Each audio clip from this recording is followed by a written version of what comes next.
교리별 성경 연구 23번째 시간입니다. 주제는 성화입니다.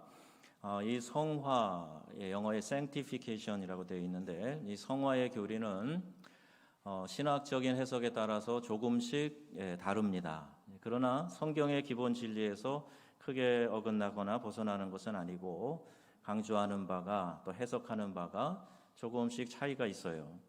그래서 우리가 이 성경 말씀에 기초를 두고 어느 한 편의 신학을 강조하는 것이 아니라 성경 말씀에 이렇게 되어 있다 하는 부분에 집중해서 이야기를 드리려고 그럽니다. 성화는 하나님 말씀 가운데 위대한 진리고, 또 우리는 이 성경이 그 주제에 대해서 말하는 바를 배워야 합니다. 어떤 것은 그럴 수가 있는가 하고 간과하거나 소홀히 하고, 또 어떤 것은 절대로 이것만 이렇게만 해석해야 된다 하는 식의 그런 독선에 빠져서는 안 된다는 거죠. 성경에는 거룩한, 성화된 사람, 구별된 사람, 이런 의미로 이 성화를 이야기하고 있어요. 또 성령의 열매 중에 사랑이 있지 않습니까? 이 성화는 온전한 사랑이다. 요한 웨슬레는 그렇게 해석을 했어요. 온전한 사랑. 이것을 성화의 또 다른 표현으로 이야기하고 있습니다. 우리가 이것을 공부하면서 이제 성화에 대한 문제를 좀 정확하게 이해하고, 이런 게 있구나 하는 것을 마음속에 잘 생각을 하고 정립을 했으면 좋겠습니다. 핵심 진리 한번 보시면, 성화라는 것은 거듭난, 즉 중생을 한 체험을 함으로써 시작되고, 또 계속적인 성장과 발전의 과정을 거친다. 그래서 이것을 이제 점진적 성화, 이렇게 신학 용어를 부릅니다. 처음에 그리스도를 내가 영접하면서 거듭나게 되잖아요. 그럼 이제 성화의 시작이라고 이렇게 보는 거예요. 그러면서 점진적으로 점점 더 성화의 단계를 이렇게 더 올려간다고 할까요? 더 발전해 가면서 나중에 이제 온전한 성화에 죽기 전에 이를 수 있다. 이게 이제 요한 웨슬레의 해석이고, 칼빈의 해석은 죽기 전에는 불가능하다. 죽은 다음에 천국에 가서만 가능하다. 천국에 가서 예수님처럼 온전한 사람이 된다. 이게 칼빈과 웨슬레가 약간 해석이 달라요. 근데 어쨌든 죽음 이후에 부활체가 돼서 천국에 갔을 때 우리 모두가 다 이것이 성화이든 혹은 영화라고 합니다. 글로리피케이션, 영화이든 저는 완전한 존재로 가요. 근데 이 땅에서 사는 동안에 거듭난 이후에 점진적 성화를 거치면서 온전한 성화를 이루는 사람도 있을 수 있다고 해석하는 게 감리교 계통의 웨슬레 신학이고, 칼빈의 신학은 그건 불가능하지만 계속해서 성숙하고 온전한 단계로 가다가 죽음 이후에 완전 성화에 이를 수 있다. 이렇게 조금 다르게 해석을 합니다. 그런데 우리가 좀 잘못 판단하게 되는 이 두 가지 잘못된 가르침이 있다 그랬어요. 첫 번째는 도덕률 폐기론적인 해석이다. 그렇게 되어 있어요. 도덕률 폐기론이라는 말은 그대로 계율적인 것에 반대한 그런 뜻이에요. 그래서 예수 믿고 구원 얻어서 살아가는 가운데 그 어떤 죄를 범하면 범할수록 오히려 더 죄가 관영한 곳에 은혜가 더 많다고 이렇게 생각하면서 잘못된 어떤 도덕적인 것에 대해서도 얽매이지 않으면서 마음대로 말하자면 죄가 유혹이 오면 또 죄도 짓고 막 이렇게 한다는 거예요. 이건 잘못된 해석이라는 겁니다. 로마서 6장 1절 2절에 이런 말씀이 있어요. 시작. 그런즉 우리가 무슨 말 하리요? 은혜를 더하게 하려고 죄에 거하겠느냐? 그럴 수 없느니라. 아멘. 정말 막 극악무도한 죄인이 이렇게 막 사회에서도 지탄받고 손가락질 받는 죄인이 감옥에 갔단 말이에요. 무기수가 되고 사형수가 됐어요. 근데 감옥에서 예수님을 만나요. 살인마 누구 여러분 아시잖아요. 그런 사람들이 감옥에 가서 복음을 받아들이고 구원받는단 말이에요. 그러면은요, 그 극악무도한 죄인이 변화됐다. 그러니까 죄가 많은 곳에 은혜가 많다. 이 말은 맞지만 그렇다고 해서 함부로 죄짓고 마음대로 죄짓고 도덕률 폐기론 같은 이런 생각은 잘못된 거다. 그 다음에 또 하나 완전주의자의 해석인데, 죄에서 완전히 자유할 수 있다는 해석. 그러니까 나는 절대로 아무 죄도 짓지 않는다. 이렇게 생각하는 것도 무리가 있다는 거예요. 물론 요한 웨슬레는 이 부분을 긍정합니다. 그런데 조금 달라요. 예, 우리가 그 서구 사고를 다 이해 못하기 때문에 전적으로 동의는 못합니다만은, 그러나 이런 부분에서 자칫 잘못하면 나는 완전한 자가 되었기 때문에 죄를 절대로 안 짓는다, 이렇게 생각하는 것도 오해가 될 수 있다는 거예요. 요한일서 1장 8절을 근거로 듭니다. 다 같이, 만일 우리가 죄가 없다고 말하면 스스로 속이고 또 진리가 우리 속에 있지 아니할 것이요. 아멘. 그러니까 죄 없다고 스스로 말할 수 없다는 거예요. 자, 이것을 성경에 근거로 듭니다. 고든 박사가 한 얘기는 이런 얘기예요. 죄가 없이 완전하다고 하는 교리가 잘못된 가르침이라고 한다면, 죄로 가득 차 있어 불완전하다고 하는 교리에 만족하는 거. 그러니까 이거는 두 번째 건 그거예요. 죄가 이렇게 많으니까 어쩔 수 없이 나는 죄 짓는다. 할 수 없어서 죄를 짓는다. 자, 이렇게 생각하는 것도 이거 더 큰 잘못된 해석이라는 겁니다.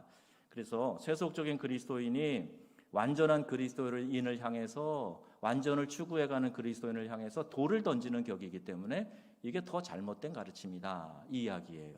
그러니까 여러분, 이 말을 통해서 우리가 이해해야 되는 것은, 내가 더 온전한 그리스도인으로 성결을 체험하며 온전한 성화를 경험하는 그런 그리스도인으로 나아가는 그런 노력과 열정이 우리 가운데 있어야 한다 하는 것을 가르치고 있는 겁니다. 여러분, 중생하고 난 다음에 난 더 이상 성장할 필요 없어, 이렇게 생각하는 거 아니시죠? 나 거듭났으니까 이제 천국 간 걸로 끝이야 하면서 이 땅에 사는 동안에 더 이상 영적 성장에 대해서 관심을 안 두고 그리스도인의 성결에 대해서 관심과 추구를 안 하고 살아가고 계시지 않죠? 예, 그러니까 이걸 더 적극적으로 추구하면서 살아가야 한다는 겁니다. 그래서 저는요, 이 시대는 우리 성결 교단이 정말 좋은 가치를 가지고 있어요. 흔히 말하는 브랜드, 이 성결이라는 이 브랜드 가치가 엄청난 겁니다. 왜? 세상이 그걸 요구하는데 그리스도인들이 그동안에 그걸 많이 간과했어요. 아유, 나는 약해서 어쩔 수 없이 죄를 지을 수밖에 없어. 그럼 또 회개하고 그 수준에서 더 잘하지 못하는 그리스도인이 매우 많습니다. 그러니까 여러분, 우리 성결교단 교인답게 나는 성화의 온전함을 이루는 데까지 나아가야 되겠다, 이런 믿음의 결단을 하시고 그리스도의 온전한 믿음의 분량으로 나아가는 성도들이 우리 가운데 많아지기를 주님의 이름으로 축원합니다. 이걸 구하면서 잘 여러분이 이 말씀에 집중하시면 좋겠어요. 성화란 뭐냐? 분리되는 거예요. 떨어지는 거예요. 뭐로부터? 죄악으로부터 분리되는 거예요. 그래서 성결케 된다는 건 이제 성결, 이 하기오스라는 말 자체가 분리를 이야기하는 겁니다. 즉 하나님의 목적을 이루기 위해서 따로 구별되는, 죄악과 구분되는 이 시대를 본받지 않는, 그래서 나는 이 세상이 나를 왕따를 시켜도 나는 진짜 그리스도 예수 왕을 따르는 사람이 되겠다, 얼마든지 나를 무시해라, 나는 예수님만 따르는, 주님만 왕으로 모시고 사는 그런 삶을 살겠다. 그래서 세상의 손해도 감수하고 불이익도 감수하고 그렇게 분리될 줄 아는 사람, 이 사람이 이 성화의 단계로 나아가는 사람이라는 거죠. 영어의 성화, 여기 sanctification이라는 단어는 구약의 히브리어는 카다시, 그 다음에 헬라어 신약 성경 언어로는 하기오스, 이게 다 동일한 의미를 가지고 있는데 성도를 부를 때도 이 용어로 불러요. 여러분, 성도라는 말이 교회에서 직분 없는 사람을 부르기 쉽게 하려고 성도라 그러는 게 아닙니다. 우리 예수 믿는 모든 성도들은 거룩한 하나님의 백성, 그런 뜻에서 성도라고 부르는 거예요. 그 거룩이 여기 카다시, 하기오스, 성결, 성도라는 것이 다 이 안에 들어 있다는 거예요. 성결하다, 거룩한, 신성한, 또 헌신하다, 이런 의미들이 이 단어 안에 들어 있어요. 그러니까 얼마나 좋은 단어인지 모릅니다. 예수 믿으면서 이 성화의 체험을 한다는 거 굉장히 귀한 거예요. 자, 일반적으로 구약 성경에서 이 용어를 말할 때 사물을 묘사했고, 또 신약 성경에서는 사람을 주로 묘사했어요. 그러니까 구약의 율법에 보면 거룩한 것과 거룩하지 않은 것을 구분하잖아요. 그러니까 주로 물건에 많이 집중했다면 신약에는 사람에게 더 많이 집중했어요. 거룩한 하나님의 백성, 이걸 여러분 생각하시면 됩니다. 따로 죄로부터 구별된, 따로 분리된 사람들, 이렇게 생각하시면 됩니다. 자, 믿는 자들을 위한 여기 성결에 대한 설명을 하는데 성화의 세 단계를 이야기합니다. 과거와 현재와 미래에 대한 거예요. 처음에 믿는 자의 체험, 그래서 과거라고 되어 있는데 고린도전서 6장 11절 말씀 같이 봅니다. 너희 중에 이와 같은 자들이 있더니 주 예수 그리스도의 이름과 우리 하나님의 성령 안에서 씻음과 거룩함과 의롭다 하심을 받았느니라. 아멘. 이미 씻음과 거룩함과 의롭다 하심을 받았다는 거예요. 언제? 중생할 때, 예수 믿을 때, 예수님을 영접하여서 하나님의 자녀 되었을 때. 이게 과거예요. 그리고 우리가 그리스도를 믿는 순간 이 거룩한 은혜를 체험하게 되는데, 이것이 첫 번째 은혜라면은 그 다음에 두 번째 경험하는 은혜가 성결의 은혜라는 거예요. 그래서 하나님이 주시는 은혜, 이것도 하나님 그냥 우리에게 주시는 은혜인 겁니다. 구원을, 즉 거듭남을 은혜로 받듯이 성결도 하나님이 은혜로 우리에게 주신다. 데살로니가후서 2장 13절 말씀 같이 읽습니다. 주께서 사랑하시는 형제들아, 마땅히 하나님께 감사할 것은 하나님이 처음부터 너희를 택하사 성령의 거룩하게 하심과 진리를 믿음으로 구원을 받게 하심이니. 아멘. 자, 베드로전서 1장 2절에도 말씀하고 있어요. 죄로부터 분리됨. 데살로니가전서 4장 3절에도 하나님의 뜻에 대해서 말씀하는데, 하나님의 뜻이 뭐라고 합니까? 하나님의 뜻은 이것이니 너희의 거룩함이라 말씀하고 있어요. 곧 음란을 버리고 각각 거룩함과 존귀함으로 자기 아내 대할 줄을 알고. 그러니까 하나님의 뜻은 이것이다, 너희의 거룩함이다 말씀하고 있습니다. 그러니까 여러분, 거룩함은 내가 해도 되고 안 해도 되는 것이 아니라 우리를 향하신 하나님의 뜻인 줄로 믿습니다. 거룩을 향해서 추구해 나가야 한다는 겁니다. 현재 그 다음에 믿는 자의 성장 상태를 말해요. 이게 두 번째, 과거의 사건이 일어났다면 현재는 믿는 자들이 이제 성장해가는 그 과정, 이것을 설명하고 있습니다. 성화는 이미 그리스도께서 우리를 위해서 십자가상에서 이루어 놓으셨다는 거예요. 성화는 그분이 지금 우리 속에서 만들어 가시고 이루어 가시는 그 과정을 우리가 지금 가고 있는 겁니다.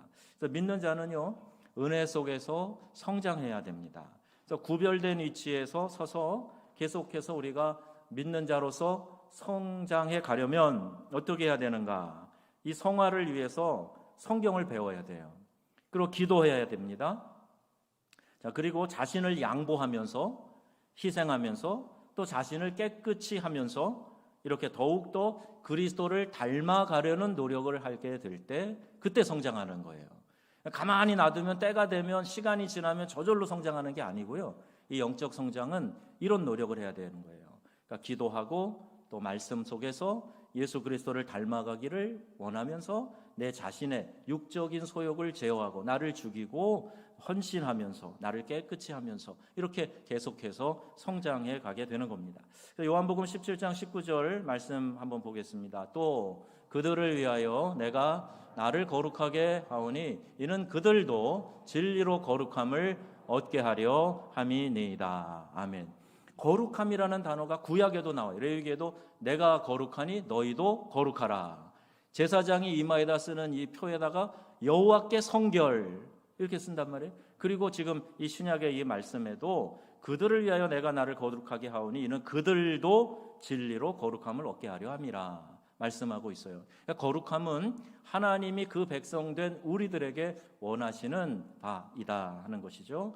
그리고 골로새서 1장 10절에도 함께 읽습니다. 주께 합당하게 행하여 범사에 기쁘시게 하고 모든 선한 일에 열매를 맺게 하시며 하나님을 아는 것에 자라게 하시고. 아멘. 여러분, 하나님을 아는 것에 자람이 있어야 되는 거죠. 우리 교리별 우리 학습을 할 때에도 하나님에 대해서 우리 쭉 여러 과를 통해서 배웠어요. 그런 것들을 내 지식적으로도 알아야 됩니다. 하나님이 어떤 분이신지 알아야 하나님에 대한 이해가 넓어지는 거고, 그리고 그 하나님을 성령을 통해 내가 경험하면 경험할수록 영적 깊이를 더해가게 되는 거죠.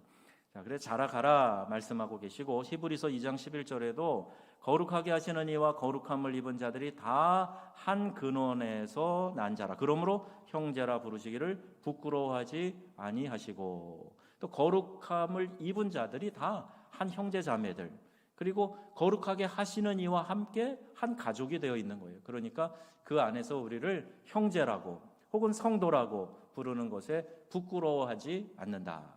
내가 지금 그 정도 수준이 안 되는데요. 저 여전히 세상적인 게 많은데요. 그래도요, 여러분 신분 자체가 변화된 거기 때문에 여러분을 하나님이 그런 눈으로 바라보시고 기대하신단 말이에요. 그럼 우리가 그 기대에 맞게 부응하는 그런 믿음의 정진이 우리 가운데 있어야 된다. 이게 현재를 살아가는 성화의 과정을 설명하는 거예요. 그 다음에 미래는요, 믿는 자의 마지막 성화라고 되어 있는데 그리스도께서 우리를 완전케 하시는 것을 말합니다. 에베소서 5장 27절 말씀 같이 읽어볼까요? 자기 앞에 영광스러운 교회로 세우사 티나 주름 잡힌 것이나 이런 것들이 없이 거룩하고 흠이 없게 하려 하심이라. 아멘. 우리가 주님 앞에 설 때에 예수님 얼마나 더 닮았는가. 자, 이것이 가장 영광스러운 것이 되는 거예요. 그러니까 이 땅에서 계속해서 성화의 과정을 겪어가면서 거룩한 그리스도의 신부로, 교회로 다듬어져 가고 만들어져 가서 주름 잡힌 것이나 구부러진 것이나 어긋난 것이나 이런 것이 없고 거룩하고 흠이 없게 하려 하심이라. 이게 하나님이 우리를 이끌어 가시는 방향인 것이죠. 마치 신부가 결혼을 위해서 이렇게 아름답게 단장하고 준비하듯이 다시 오실 신랑 되신 예수님 맞이하기 위해서 교회가 티나 주름 잡힌 것이 없는 거룩한 성도의 공동체로 세워져 가야 한다는 것을 말씀하고 있습니다. 데살로니가전서 5장 23, 24절 같이 한번 또 읽을까요? 평강의 하나님이 친히 너희를 온전히 거룩하게 하시고 또 너희의 온 영과 혼과 몸이 우리 주 예수 그리스도께 강림하실 때에 흠없게 보존되기를 원하노라. 아멘. 주님 다시 오실 때에 정결한 신부로 흠없이 주님 앞에 나가기를 원하고 계시다. 여러분이 이 하나님의 기대에 부응하시는, 그리고 우리 교회 공동체가 그런 교회로 세워져가는 그런 공동체 되기를 주님의 이름으로 축원합니다. 자, 성화는요 혼, 영의 문제만이 아니라 우리 몸과도 관련이 있어요. 그래서 온전한 구원받은 몸을 소마라고 하는데 그 전 인격적인 면에서 성화되어져 가는 것이지 영적인 것에서만, 그래서 어떤 사람들이 뭐 수행을 하고 명상을 하고 그러면서 생각으로만 뭐 이렇게 고상해지려고 하는 거, 그게 아니고 우리 몸도 거룩함을 추구해 가야 된다. 빌립보서 3장 20절에 우리의 시민권은 하늘에 있는지라 거기로부터 구원하는 자 곧 주 예수 그리스도를 기다리노니. 우리 주님을 기다리면서 우리의 시민권이 이제 우리의 적이 하늘에 있단 말이에요. 시민권이. 그러니까 그날 그 나라에 들어갈 자격을 우리가 점점 더 아름답게 갖추어 간다, 이렇게 생각하시면 돼요. 아니, 천국에 들어가는데 이런 모습으로 가면 안 되잖아요. 이런 죄성을 가지고, 이런 어그러진 모습, 삐뚤어진 모습 가지고 미워함과 증오함과 여러 갈등의 모습, 싸우고 상처나고 그런 모습으로 서면 안 되잖아요. 그래서 이 땅에 사는 동안 점점 더 예수님 닮아가는 성화의 과정을 겪으면서, 그리고 주님 앞에 서게 될 때는 거룩하고 흠없고 아름다운 그런 존재로 보존되고, 우리의 시민권이 있는 하늘나라에서 그 시민권자답게, 그 자격답게 그렇게 모습을 갖추고 들어가자, 그런 말이에요. 요한일서 3장 2절 말씀에도 사랑하는 자들아 우리가 지금은 하나님의 자녀라. 장래에 어떻게 될지는 아직 나타나지 아니하였으나 그가 나타나시면 우리가 그와 같을 줄을 아는 것은 그의 참 모습 그대로 볼 것이기 때문이다 말씀하고 있어요. 여러분, 우리는 하나님의 아들, 딸 되었습니다. 천국 갔을 때 그 하나님의 아들, 딸다운 품성으로, 모습으로 주님 앞에 선다 하는 것도 기억하셨으면 좋겠어요. 성화의 근원인데, 성화는 인간으로부터 오지 않는다. 우리 구원에 대해서, 중생에 대해서 얘기할 때도 마찬가지예요. 우리가 예수님을 인격적으로 초청하는 건 우리의 노력이어야 된다 그랬죠. 그러나 중생은, 거듭남은 누가 주시는 거예요? 하나님이 주시는 거예요. 성화도 마찬가지입니다. 우리의 하나님께서 구원받은 우리가 우리의 인간의 노력을 가지고 성화에 이르는 것은 물론 아니에요. 성화도 성결의 은혜, 그래서 하나님께서 주시는 두 번째 이 은혜의 축복, 하나님이 주시는 겁니다. 아까 말한 그런 성결한 자로 살아가는 노력은 뭐냐? 그 과정 안에서 우리가 성결의 은혜를 덧입고 한 단계 높은 수준에서 믿음 생활하고 우리의 가치와 기준을 한 단계 높이 올리고 또 거기에 맞춰서 믿음 생활해 나가고 하는 것은 우리의 몫이에요. 그러니까 교인들이요, 기도하면서도 보면은 내가 해야 될 것도 하나님께 다 돌리고 그런 경우들이 있어요. 근데 여러분, 하나님이 응답 주시면 이런 응답 주시고요. 그건 네가 해라. 이렇게 응답 주실 거예요. 내가 할 몫은 내가 해야 합니다. 하나님이 하셔야 되는 것은 하나님이 해주시는 거예요. 그게 이 성화는 하나님이 우리에게 은혜로 주신다는 거예요. 그래서 성화는 하나님께로부터 온다 말씀하고 있죠. 유다서 1장 1절에 하나님께서 거룩하게 해주신다 그랬습니다. 유다서 1장 1절 예수 그리스도의 종이요 야고보의 형제인 유다는 부르심을 받은 자 곧 하나님 아버지 안에서 사랑을 얻고 예수 그리스도를 위하여 지키심을 받은 자들에게 편지하노라. 또 우리의 마음에 그리스도를 주로 삼아 거룩하게 해야 된다.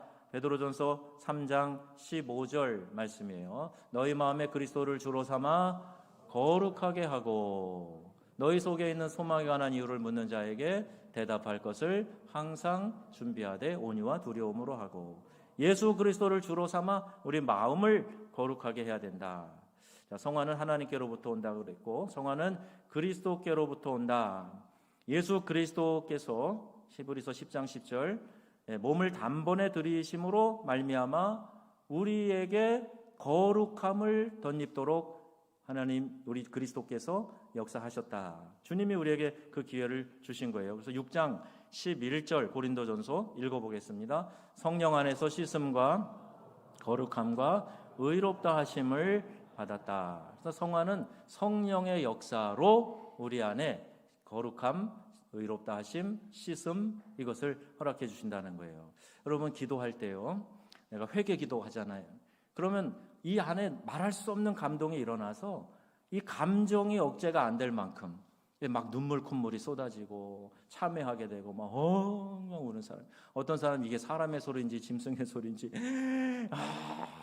소리를 내면서 자기 이런 감동을 우리 안에 성령께서 주세요. 또 어떤 분은 그래요. 영화 필름처럼 쫙 나의 과거의 죄악된 모습들이 지나가서 하나하나 보여주셔가지고 그거 놓고 막 붙들고 떼굴떼굴 굴러가며 회개하고 참회하고 하나님 앞에 통곡하고 그랬다. 이게 성령이 우리를 씻어주시는 거예요.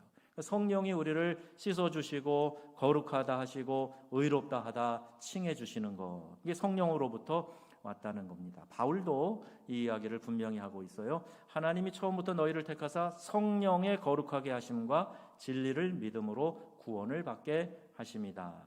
로마서 15장 16절에도 성령 안에서 거룩하게 되어 받으실 만하게 하려 하심이다. 이렇게 말씀하고 있습니다. 그러니 이 성화도 성부, 성자, 성령 하나님께서 이루어 가시는 거예요. 이것을 완성시켜 가시는 거지 내가 고행하고 어떤 명상하고 어떤 수행을 하고 노력을 해서 이 경지에 노력으로 이루어가는 것이 아닙니다. 그 과정에 하나님이 주시는 은혜예요. 은혜로 믿으시기를 바랍니다. 그러면 거듭날 때도 그랬던 것처럼 성화도 하나님께 구하세요. 믿음으로 구하시면 하나님이 우리에게 이 성결의 은혜를 베풀어 주실 줄로 믿습니다. 믿음으로 구하는 거예요. 하나님, 중생의 단계에 머무르지 말고 한 단계 높은 영적인 차원으로 올라가게 해주세요. 저에게 성결의 체험을 허락하여 주옵소서. 그리고 그것을 추구하고 예수님 닮기 위해서 노력하고 아까 말씀 공부하고 내 자신을 복종시키고 헌신하고 그리고 하나님의 그리스도 예수를 닮아가기로 노력하고 그러다 보면 그 과정 안에서 내가 믿음으로 구할 때 하나님께서 이 성결의 은혜를 우리에게 베풀어 주신다는 겁니다. 그리고 성결은 하나님의 말씀으로 이루어진다. 그래서 말씀 공부하라 말씀드리는 거죠. 요한복음 17장 17절 말씀 같이 읽겠습니다. 그들을 진리로 거룩하게 하옵소서. 아버지의 말씀은 진리니이다. 아멘. 진리를 알지니. 진리가 너희를 거룩하게 해준다는 거예요. 진리가 너희를 자유를 주시고 해방을 시켜준다는 거예요. 예수 그리스도, 알레데이아라고 되어 있는데 진리라는 말이 예수 그리스도를 말하는 거, 지칭하는 거예요. 예수 그리스도를 깊이 알면 알수록 우리 말씀의 진리들을 깨닫게 되고 그 진리가 우리를 자유케 하고 그 진리의 말씀이 우리를 거룩하게 한다는 겁니다. 여러분 매일 말씀 묵상하십니까? 매일 하고 계세요? 성경을 또 꾸준히 통독하며 읽고 계시죠? 벌써 몇 독 하신 분도 계실 거예요. 열심히 말씀을 읽는 가운데 말씀의 원저자이신 성령 하나님이 우리를 그 말씀을 통해서 조명해 주시고 비춰주시고 깨닫게 해주시고 말씀으로 우리를 씻어주시고 한단 말입니다. 그래서 바울은 이 말씀으로 거룩하게 된다 하는 것을 가르쳐주고 있는데 에베소서 5장 26절 말씀 보세요. 이는 곧 물로 씻어 말씀으로 깨끗하게 하사 거룩하게 하시고, 그러니까 말씀이 우리 안에 들어와야 우리의 심령이 깨끗해지는 거예요. 그리고 심령을 깨끗하게 하는 과정을 우리가 계속해서 걷다가 보면은 그 안에서 이 성결의 은혜를 하나님으로부터 체험하게 되고 또 한 단계 높은 믿음 생활을 하게 됩니다. 성화의 증거가 있어요. 이 성화의 증거 가운데 이 성도는 하나님을 섬기는 것, 이것을 성화의 증거로 보고 구원받은 자는 역경 속에서도 하나님을 섬기게 된다. 베드로전서 1장 6절 말씀입니다. 1장 6절 시작. 그러므로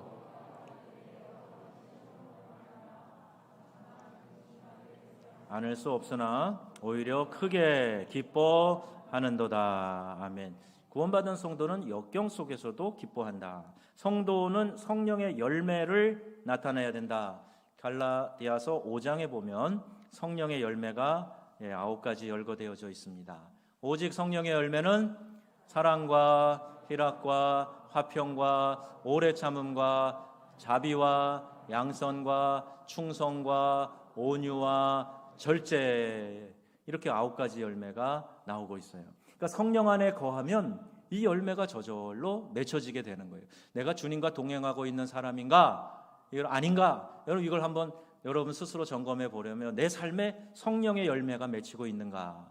이걸 여러분이 점검해 보시면 됩니다. 만약에 그렇지 않다 그러면 주님 안에 거하기를 먼저 힘쓰셔야 돼요.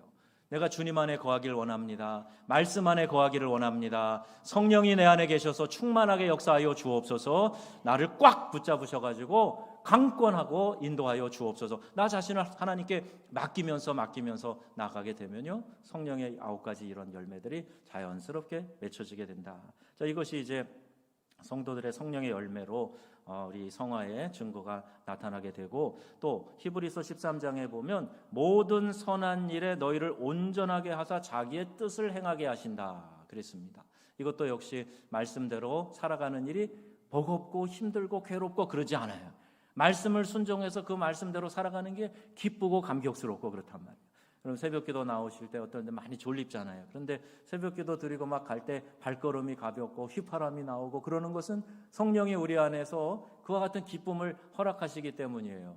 하나님의 은혜 안에 선한 일을 힘쓰게 될 때에 하나님이 우리 안에 그와 같은 능력을, 기쁨을 주시고, 하나님이 기뻐하시는 것을 내가 느끼게 될 때 그것보다 더 영광스럽고 기쁘고 만족스러운 일이 없다. 성도는 그래서 말씀에 순종해야 된다 그랬습니다. 그리스도인은 말씀으로 깨끗함을 받았다. 요한복음 15장 3절, 너희는 내가 일러준 말로 이미 깨끗하여졌다 말씀합니다. 시편 1편 2절은 여호와의 율법을 즐거워하여 그 율법을 주야로 묵상하는 사람이 복 있는 사람이다 말씀하고 있어요. 성도는 그래서 죄에서 떠난다. 아까 말한 거룩함은 떠나는 거라 그랬잖아요. 죄에서 분리되는 거예요. 내 위치를 지키는 거예요. 그래서 성도는 죄에서 떠나 하나님께 뭐 해야 된다고요? 복종해야 되는 거예요. 하나님 말씀은 들어보고요, 할만하거든요. 그게 아니고 하나님 말씀하시면 제가 따르겠습니다. 처녀가 아이를 가지고 아이를 낳을 거다. 그 아이가 임마누엘이라 많은 사람의 구원자가 될 것이다. 그런데 주의 계집종이오니 주의 뜻이 이루어지이다.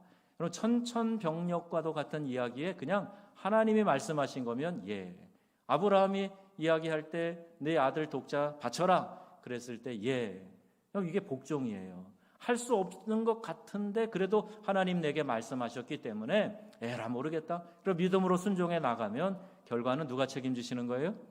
하나님 책임지시는 거예요. 이런 믿음의 순종이 있을 때 하나님의 기적을 맛보게 된다. 그래서 성도는 죄에 대하여서도 철저하게 떠나고 하나님께 복종하려는 마음을 가져야 되고, 구원받은 자는 마귀를 대적해야 된다. 야고보서 4장 7절 말씀입니다. 그런즉 너희는 하나님께 복종할지어다. 마귀를 대적하라. 그리하면 너희를 피하리라. 아멘.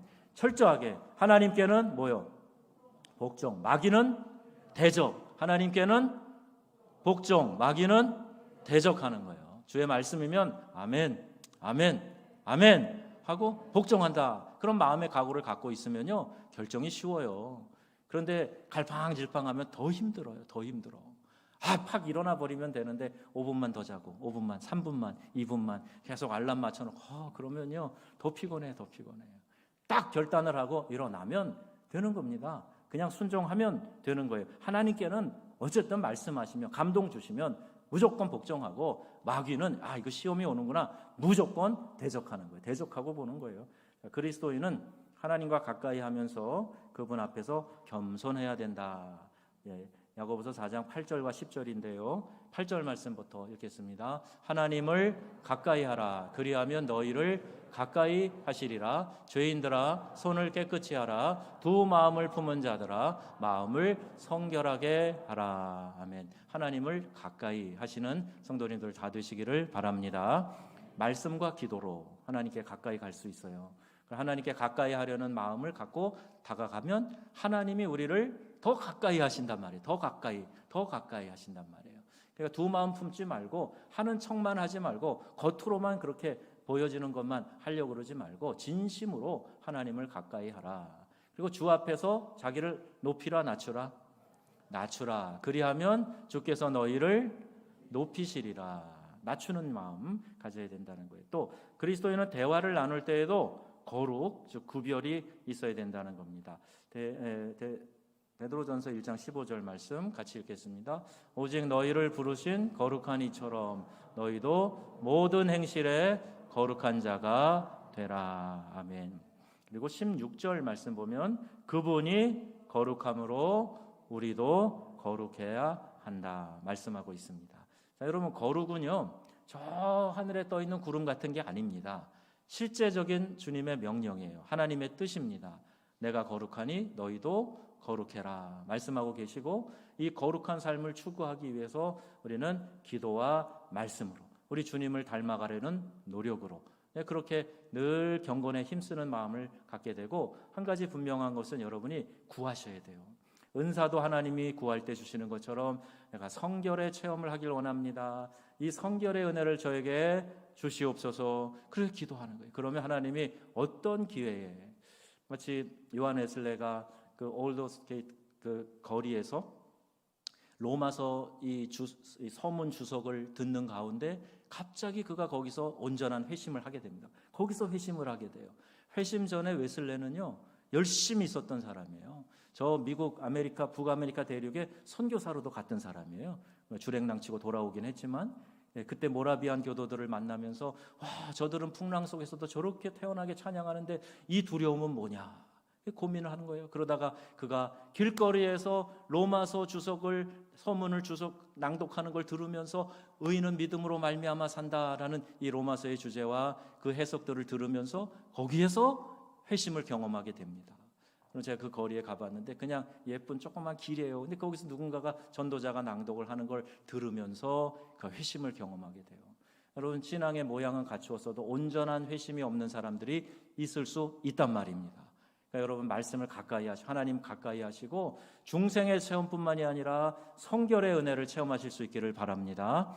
그리고 여러분 주변에 믿지 않는 사람들, 내가 어떻게 저 사람을 전도해서 구원해, 그런 고민하지 마시고 남편이 됐든 친구가 됐든 이웃이 됐든 이런 거 하나라도 여러분 이게 다 기회 아니에요?